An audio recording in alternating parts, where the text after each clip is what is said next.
before we start sketching, I will assume that you have a basic knowledge of trigonometric functions, particularly with the basic functions sine and cosine. Typically, they are referred to as the parent functions or the sinusoids. Both sine and cosine are sinusoids. So some of those characteristics are that these graphs are always bounded by 1 and -1, both of them, if you notice.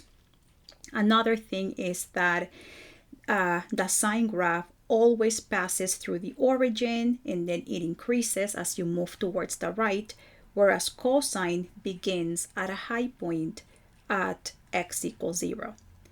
Also, that both graphs are divided in half by the x-axis, usually called the axis of symmetry. And both graphs are periodic. If you notice over here, this shape will repeat once I pass 2 pi. So for a certain amount of length, in this case 2 pi, the same piece of the graph repeats indefinitely, which is why the period of these two functions is 2 pi. And something else is as follows. If I consider these x values that where I am placing these pink dots, those 5x values will generate a full cycle. And what is particular about them is that they are a fourth of the period away from each other. So the distance from here to here is pi over 2, and so forth, which is precisely 1/4 of the period. I will also assume that you have a certain knowledge of transformations, that you know that we can take basic parent functions like sine and cosine, and we can translate them to the right, to the left horizontally, or up and down vertically. We can horizontally stretch them, compress them. We can reflect them about the x-axis or about the y-axis. So all of these things, I assume that you already are quite familiar with that. So I'm going to go ahead and write the general form of the transformation of sine and cosine. So for example, once we apply transformations, that transformation has the following form: a times sine b x minus c plus d, and a times cosine b x minus c plus d. And these parameters a, b, c, and d, they denote the transformations, the various transformations. We know that a is related to the amplitude of the sinusoids. The amplitude is the distance from a high point, for example, to the axis of symmetry. So the amplitude of these graphs is always equal to the absolute value of a. And I'm going to write a and p for amplitude. But what makes this form general form? General form is because b is completely factored out. So I want you to look at this expression right here. Notice how b is outside of the innermost set of parentheses. This is what really makes this form general form. And that's going to be very helpful for us as we begin the sketching process, because when the graph is in general form, we will be able to easily determine the starting x value. The starting x value that corresponds to this point over here on the parent function. You'll see exactly what I mean by that. Let's go ahead and start the sketching process.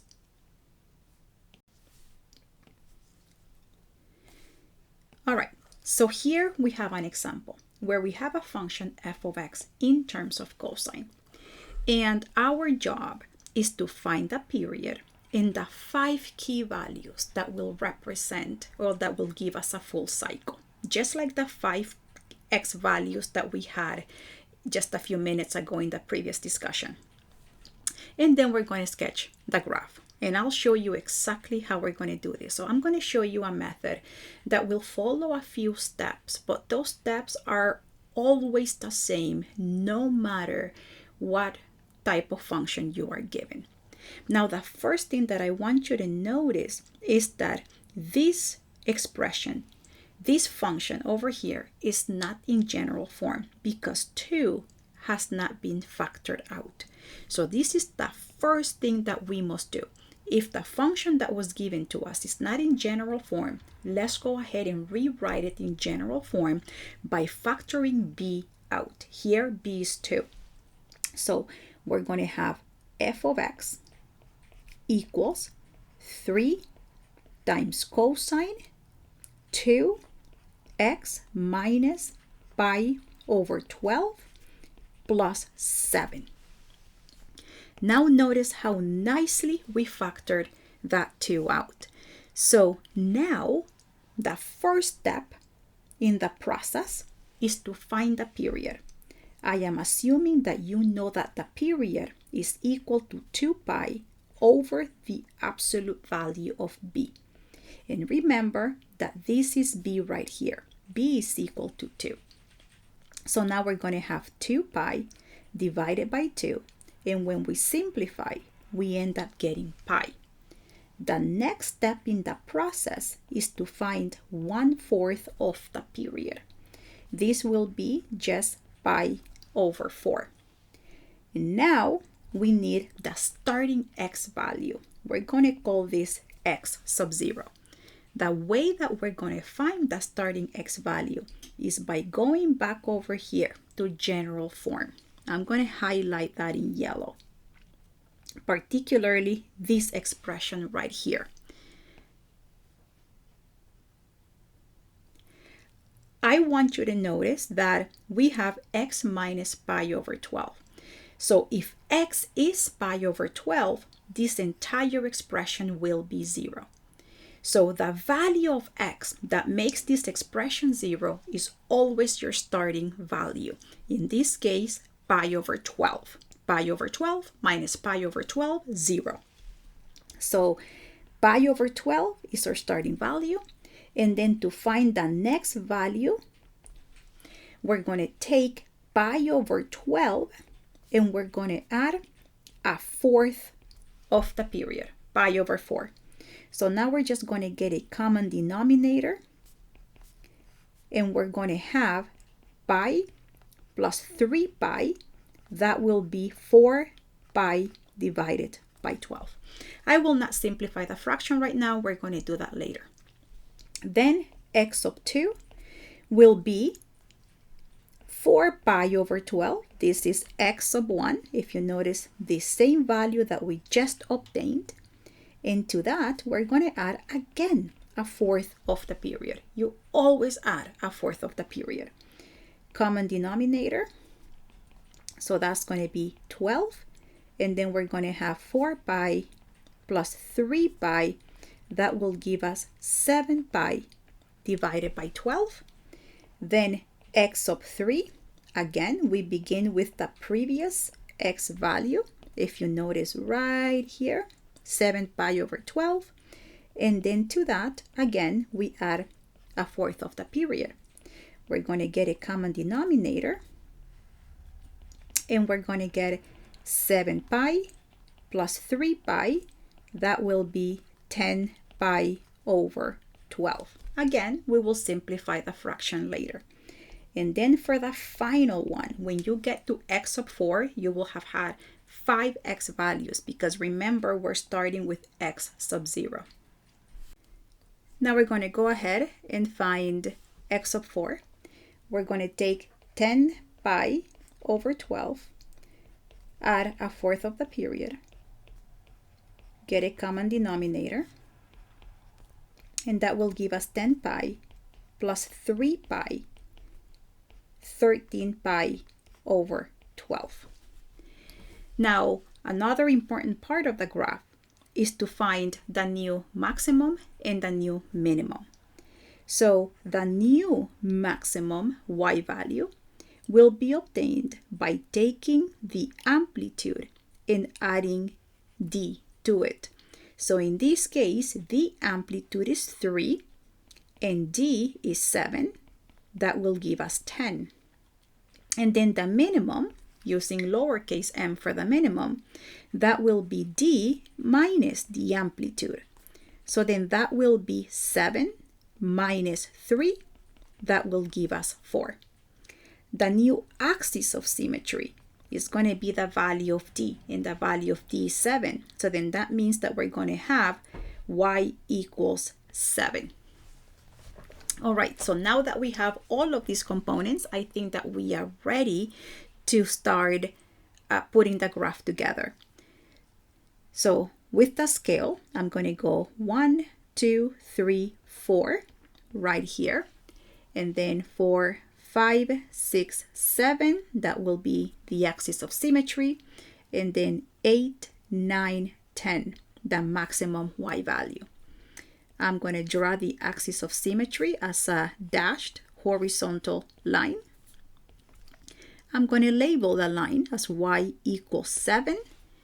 And then we're going to scale the horizontal axis. And look, I want you to notice that all of these x values over here are factors of pi over 12. This is why I didn't want to simplify these fractions here, because I wanted you to notice how everything is 1 pi over 12, and here you have 4 pi over 12, 7 pi over 12, 10 pi over 12, 13 pi over 12. So I'm going to scale the horizontal axis by pi over 12 units.